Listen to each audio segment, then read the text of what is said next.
Hi అండి. చాలామంది ఒక స్మాల్ డిఫరెన్సెస్ నాకు అడిగారు.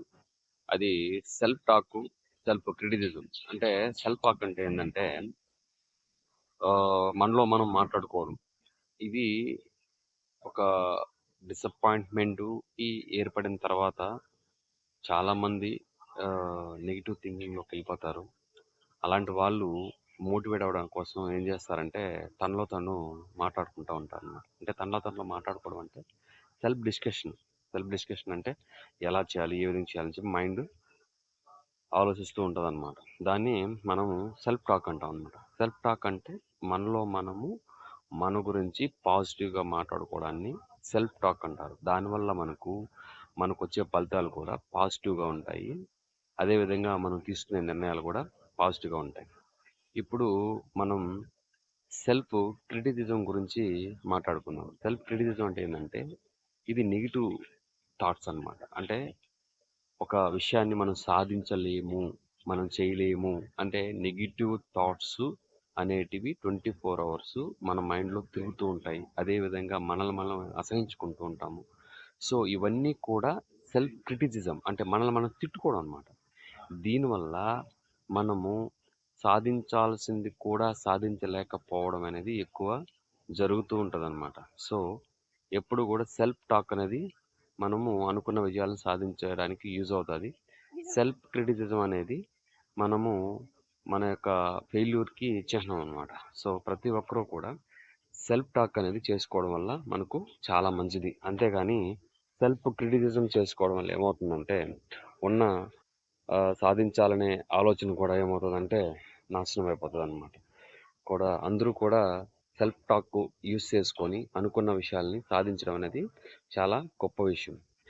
సెల్ఫ్ క్రిటిసిజం వల్ల నీకు కంప్లీట్‌గా లాసెసే గానీ పెద్ద యూజెస్ ఉండవన్నమాట. సో, 100% అందరికీ నా వైపు నుంచి నేను చెప్పేదేంటంటే మన విజయాలు, మన ఒక గోల్‌ని సాధించాలంటే మనం ఎప్పుడు గూడా సెల్ఫ్ మోటివ్ అవుతా ఉండాలి. అంటే చుట్టుపక్కల మనుషులందరూ కూడా మనల్ని డిస్కరేజ్ చేస్తూ ఉంటారు. ఆ డిస్కరేజ్ చేయడం వల్ల మనలో మనము నెగెటివ్‌లోకెళ్ళిపోయి మనం ఎందుకు పనికిరాము అని చెప్తూ ఉంటదన్నమాట మైండ్. సో, మనకు పాజిటివ్ మైండ్, నెగెటివ్ మైండ్ అని 2 ఉంటాయి.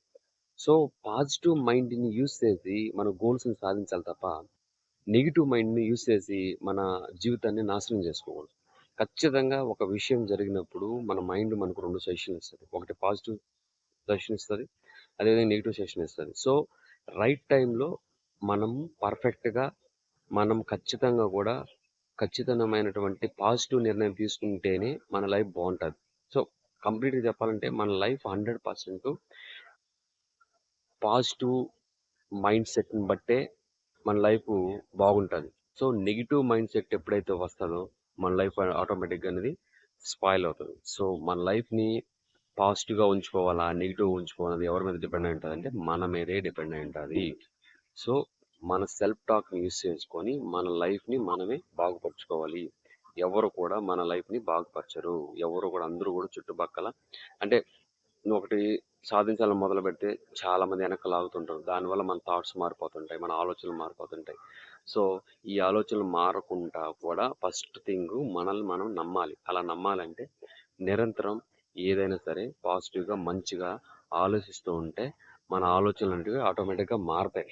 అంతేగాని వేరే వాళ్ళు ఏదో అన్నారని మనం నెగెటివ్‌గా ఆలోచించి, మనం బుర్ర పాడు చేసుకొని, ఇవన్నీ ఏంటంటే మన యొక్క లాస్ ఆఫ్ లైఫ్ అనేది డిసైడ్ అవుతుంటదన్నమాట. సో, ఏ ఏ విజయం సాధించిన వాళ్ళనైనా సరే మనం అడిగితే మనకు వాళ్ళు చెప్పేదేంటంటే సెల్ఫ్ మోటివ్. సెల్ఫ్ మోటివ్ అనేది చాలా ఇంపార్టెంట్. ఈ సెల్ఫ్ మోటివ్ అంటే మనకు మనమే మాట్లాడుకోవడం. దీంట్లో ఇంకొక టెక్నిక్ కూడా చెప్తాను. మనం మాట్లాడుకోవాలన్నప్పుడు ఒక బుక్ తీసుకొని మనం ఏదైతే చేయాలనుకుంటున్నామో ఆ విషయాన్ని నీట్‌గా రాసుకొని దాన్ని పదే పదే మనం ఎప్పుడైతే ఆలోచించడం మొదలు పెడతామో ఆటోమేటిక్‌గా మన మైండ్‌లో అది హ్మ్, ఒక ఒక థాట్ ఫార్మేషన్ అనేది జరిగిపోతుందన్నమాట. సో, కాబట్టి మీరు అనుకున్న విషయాలు సాధించాలంటే మీరు బుక్ తీసుకొని ఆ థాట్స్‌ని రాసుకోవడం, దాన్ని పదే పదే మననం చేసుకోవడం. ఏదైనా కూడా అంటే ఒకే విషయాన్ని మనం నంబర్ ఆఫ్ టైమ్స్ రిపీట్ చేయడం వల్ల ఆ విషయాన్ని ఆటోమేటిక్‌గా మనకు మైండ్‌లో ఆహ్, స్టోర్ అయిపోతదనమాట. అది పాజిటివ్ థాట్ అయినా సరే, నెగెటివ్ థాట్ అయినా కావచ్చు.